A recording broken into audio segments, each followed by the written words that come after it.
Hello students, welcome to law student helping hand.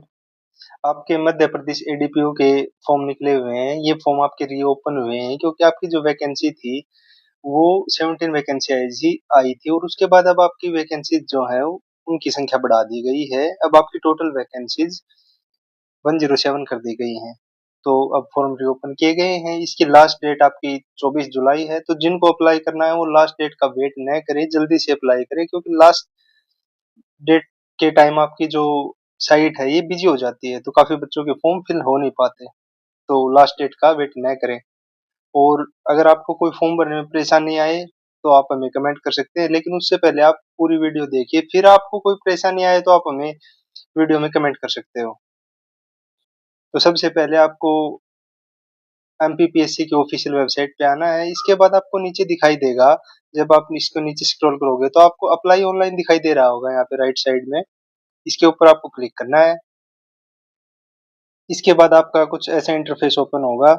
यहाँ जब आप नीचे स्क्रॉल करोगे तो आपको नीचे दिखाई देगा फिफ्थ नंबर पर पे recruitment advertisement for assistant district public prosecution officer 2026। यहाँ पे आपको क्लिक करना है। इस पे क्लिक करने के बाद आपको कुछ नया इंटरफेस दिखाई देगा जो आपको स्क्रीन पे दिख रहा होगा ऐसा। इसमें आप देखो, जो आपका ऑनलाइन एप्लीकेशन स्टार्ट हो गई 10 जुलाई से और इसकी एंड डेट है 24 जुलाई। यहाँ पे एक्शन में एप्लीकेशन फॉर्म जो है इसमें आपको इसके बिल्कुल लास्ट में एक्शन दिखाई दे रहा होगा। इस एक्शन पे आपको क्लिक करना है। ऐसे क्लिक करते ही आपके पास ऐसा कुछ इंटरफेस दिखाई देगा। यहाँ पे आपको जो ये विज्ञापन क्रमांक 3/2026 दिनांक 10/3/2026 एवं शुद्धि पत्र क्रमांक 1/3/2026 दिनांक 6/7/2026, इन दोनों पे आपको क्लिक करना है। इसके बाद ही आप फॉर्म को आगे प्रोसीड कर पाओगे। तो सबसे पहले आप इस पे आके क्लिक करना।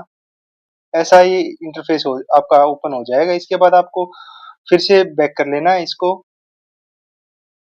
इसके बाद आपको शुद्धि पत्र क्रमांक ये 1/3/2026 इस पे क्लिक करना है।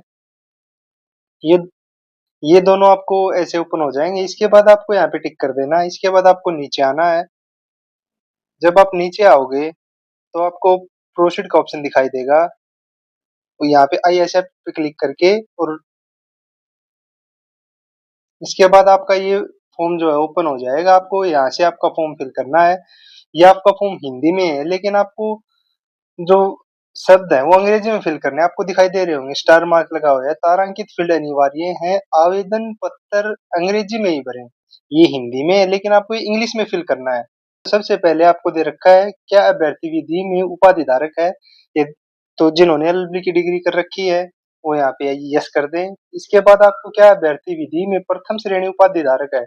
आपने अगर 60% से अबोव है तो यहाँ पे आपकी प्रथम श्रेणी है, अदरवाइज आपकी सेकंड श्रेणी। जहाँ अगर आपकी प्रथम श्रेणी है, 60% से अबोव है, तो आप यहाँ पे यस क्लिक कर दें, अदरवाइज नो क्लिक करें। क्या अभ्यर्थी विधि में उच्च अर्हता धारित करता है। अगर आपने एलएलएम भी की हो तो आप यहाँ पे यस करें, अदरवाइज यहाँ पे आप नो कर दो। तो यहाँ पे आप यस कर दें अगर आपने एलएलएम किया है तो, और नहीं किया है तो नो कर दो। इसके बाद विधि में उपाधि का प्रकार चुने। यहाँ पे आपको सिलेक्ट करना है कि आपने जो एलएलबी है वो 3 ईयर की है, 5 ईयर की है। जैसे आप सिलेक्ट करोगे तो विधि 3 वर्षीय और 5 वर्षीय। तो जिन्होंने बीएलएलबी की है 5 वर्षीय, बीएससी एलएलबी या जो भी किया आपने, तो यहाँ से अपने अनुसार सिलेक्ट कर लें। क्या अभ्यर्थी विधि व्यवसाय में 2 वर्षों का पूर्ण अनुभव रखता है। यहाँ पे आपके जो प्रैक्टिस है वो होनी चाहिए आपके पास। तो यहाँ पे आप यस कर देना। यहाँ पे आपको जो दिख रहा होगा एक्सपीरियंस, ये आपको एक्सपीरियंस कैसे फिल करना है वो मैं आपको बता देता हूँ। एक्सपीरियंस इसमें आपको धारित पद का नाम जो है यहाँ पे आपको लिखना है कि एज एन एडवोकेट, फिर संस्था का नाम जहाँ आपने प्रैक्टिस की। डिस्ट्रिक्ट कोर्ट में किए तो डिस्ट्रिक्ट बार एसोसिएशन जहाँ आप प्रैक्टिस कर रहे हो, जैसे दिल्ली में साकेत कोर्ट है या कहीं यूपी में हो, एमपी में हो, तो वहां आपकी कोर्ट का नाम लिखना है। यहाँ पे सेवा अवधि दिनांक से किस दिन आपने प्रैक्टिस स्टार्ट की है वो लिखना है यहाँ पे, और अंतिम दिन यहाँ पे आज अपना जिस दिन फॉर्म फिल कर रहे हो वो डाल देना। फिर सेवा में निरंतर, तो यहाँ पे आप सेवा में निरंतर है तो यहाँ पे आप लिख देना कुछ भी कि yes I am working continuously, ऐसे कुछ आप टाइप कर देना इसमें। फिर अनुभव प्रमाण पत्र क्रमांक, उसका आपको क्रमांक लिखना है जो आप बार एसोसिएशन से सर्टिफिकेट बनवाओगे अपना, तो उसमें क्रमांक नंबर होगा आपका ऊपर, तो आपको यहाँ आपको क्रमांक नंबर लिखना है। इसके बाद आपको जो अनुभव प्रमाण पत्र देना है, जिस दिन आपने अपना एक्सपीरियंस सर्टिफिकेट बनवाया होगा उस दिन आपकी डेट यहाँ पे आपको लिखनी है, तो आपको ये सब चीजें लिखनी है। तो आइए इसके बाद आपका ये जो एक्सपीरियंस सर्टिफिकेट की जो डिटेल्स हैं वो सारी फिल करके इसके बाद आपको नीचे चलना है। इसके बाद आप नीचे चलोगे तो अभ्यर्थी का नाम, आपको यहाँ पे अपना नाम लिखना है। अगर आपका मध्य नेम है तो मध्य नेम, अभ्यर्थी का अंतिम नाम, जो आपका अंतिम नाम अगर हो तो वो, फिर अभ्यर्थी का लिंग, तो यहाँ पे आप मेल है तो मेल, फीमेल है तो फीमेल, ट्रांसजेंडर ट्रांसजेंडर, तो यहाँ पे जो आप हो वो सिलेक्ट कर लेना। फिर अभ्यर्थी की जन्म तिथि, आपको यहाँ पे डेट ऑफ बर्थ सिलेक्ट करनी है, और जो डेट ऑफ बर्थ है आपको डेट ऑफ बर्थ वो सिलेक्ट करनी है जो आपकी 10th क्लास में हो, और वही आपको नाम सिलेक्ट करना है जो 10th क्लास की आज के डीएमसी है 10th क्लास की, उसमें जो आपका नाम है। फिर पिता का नाम और माता का नाम आपको ये इंग्लिश में लिखनी है। मैं ये आपको फिर बता दूं एक बार, ये आपको सब चीजें इंग्लिश में टाइप करनी है यहाँ पे। अगर आप विवाहित है तो यस, अदरवाइज नो सिलेक्ट करें यहाँ पे। तो बाकी डिटेल अगर नो सिलेक्ट करते ही बाकी डिटेल्स आपको भरने की जरूरत नहीं है, अपने आप ये फिल हो जाएंगी। फिर मूल सूचना का विवरण, इसमें आपको जो क्या आप अभ्यर्थी मध्य प्रदेश की मूल निवासी, अगर आप मूल निवासी है तो यस करें, और अदरवाइज नहीं है तो आप नो कर दें। और जो डिटेल अगर यस कर दोगे तो आपको डिटेल्स फिल करनी पड़ेंगी, वो डिटेल्स आप फिल कर लेना।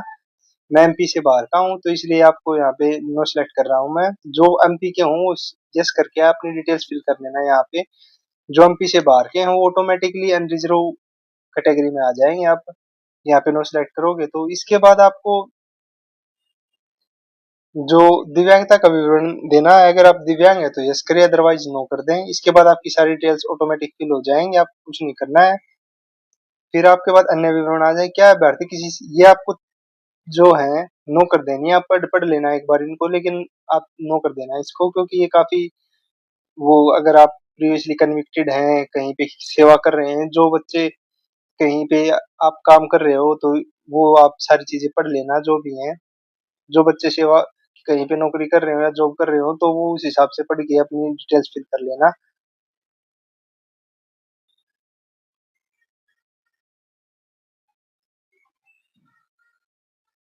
इसके बाद आपको भूतपूर्व सैनिक का विवरण है, अगर आप सेना में थे और तो आप यहाँ पे यस सेलेक्ट करें, अदरवाइज नो सेलेक्ट कर दें। तो ये ऑटोमेटिक आपका सिलेक्ट हो गया ऊपर से ही। फिर आयुषी में प्रोत्साहन स्वरूप दे छूटों का विवरण है, तो यहाँ पे आपको नो सेलेक्ट कर देना अगर आपको नहीं चाहिए तो कोई छूट। क्या आप अवार्डेड सम्मानित खिलाड़ी हैं, अगर आप खिलाड़ी हैं तो यस करें, अदरवाइज नो सेलेक्ट कर दें यहाँ पे। परीक्षा केंद्र, अब आपको परीक्षा केंद्र सेलेक्ट करने हैं कि आपके परीक्षा केंद्र कौन कौन से। तो सबसे पहले ये आपको दिख रहे होंगे परीक्षा केंद्र, भोपाल, ग्वालियर, इंदौर, जबलपुर, जो आपके सबसे नजदीक सेंटर हो आप वो सिलेक्ट करा। तो सबसे पहले जो आपको अच्छा लगे वो सेंटर आप सिलेक्ट करें, और जो आपके नजदीक हो। तो इसके बाद आपको जो 10th क्लास है उसकी उसकी डिटेल्स फिल करनी है। जो उत्तीर्ण परीक्षा का नाम, यहाँ पे आपको 10th है तो आपकी 10th मतलब सेकेंडरी एग्जामिनेशन।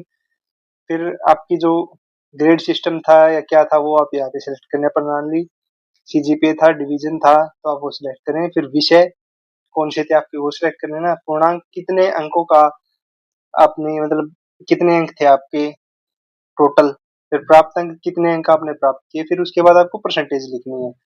फिर इसके बाद आपने डिवीजन लिखना है इसमें कि आपका कौन सा डिवीजन था। अगर फिर विद्यालय संस्था का नाम, उत्तीर्ण वर्ष और रोल नंबर, आपको ये सब लिखना है। फिर इसके बाद आप इंटरमीडिएट है तो आपको सीनियर सेकेंडरी यहाँ पे उत्तीर्ण परीक्षा का नाम नहीं लिखना। फिर भैया आपका डिवीजन में था या सीजीपीए ग्रेड जो था आपको वो लिखना। फिर आपके विषय लिखने हैं, फिर टोटल मार्क्स, फिर आपके प्राप्त अंक, फिर प्रतिशत लिखना आपको, फिर डिवीजन।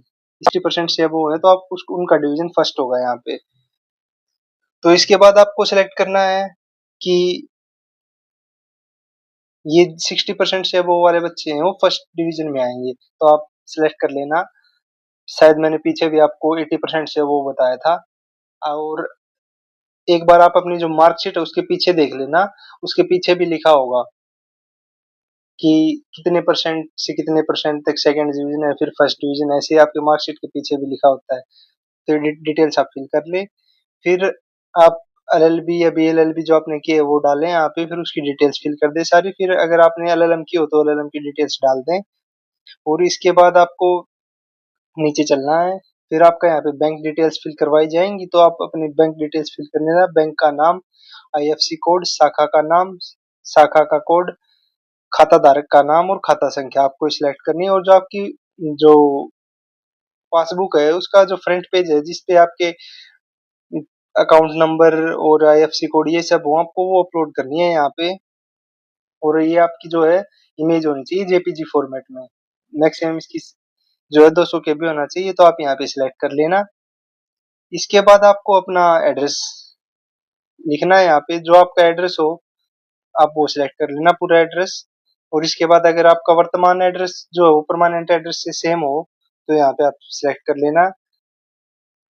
फिर इसके बाद आपको अभ्यर्थी का फोटो लगेगा यहाँ पे, तो अपनी फोटो जो है वो आपका व्हाइट बैकग्राउंड होना चाहिए, इस बात का ध्यान रखें। जो आपकी फोटो है उसमें आपका व्हाइट बैकग्राउंड होना चाहिए, और आपका साइज जो है वो 20 से 100 केबी के बीच में होना चाहिए। और जो आपकी फाइल का नाम होगा उसमें केवल आपके अक्षर और अंक होने चाहिए, इस बात का ध्यान दें आप। फिर इसके बाद आपको अपना मोबाइल नंबर, ईमेल एड्रेस ये टाइप करना है यहाँ पे। फिर इसके बाद यहाँ पे आपको टिक पे क्लिक करके और नीचे आपको अपना सिग्नेचर अपलोड करना है। यहाँ पे सिग्नेचर अपलोड करने के बाद आपको सिग्नेचर जो है आपकी वो 10 केबी से 100 केबी के बीच में होना चाहिए और जेपीजी फॉर्मेट में होना चाहिए। और यहाँ पे आप टिक कर लेना कि उचित स्थान पर आपकी सिग्नेचर है। तो यहाँ पे सब चीजें आपको फिल करने के बाद आपको नेक्स्ट पे क्लिक कर देना है। इस पे क्लिक करने के बाद आपको फीस पेमेंट करनी होगी। तो जिन बच्चों ने, जो जनरल के बच्चे हैं उनके 500 रुपीज लगेंगे, बाकी जो कैटेगरी के बच्चे हैं उनको शायद 250 रुपीज है।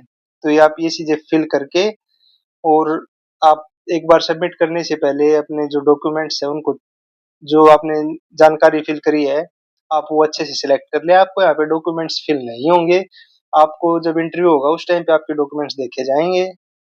तो यहाँ पे आपको बस आपकी डिटेल्स फिल करनी है, तो डिटेल्स फिल कर लें।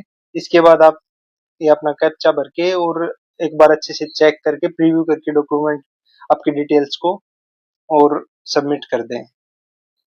अगर आपको फिर भी कोई परेशानी आ रही हो तो आप हमें वीडियो में कमेंट कर सकते हो, और हमें टेलीग्राम ग्रुप में भी मैसेज कर सकते हो। जहाँ तक आप पॉसिबल होगा आपकी हेल्प की जाएगी। Thank you.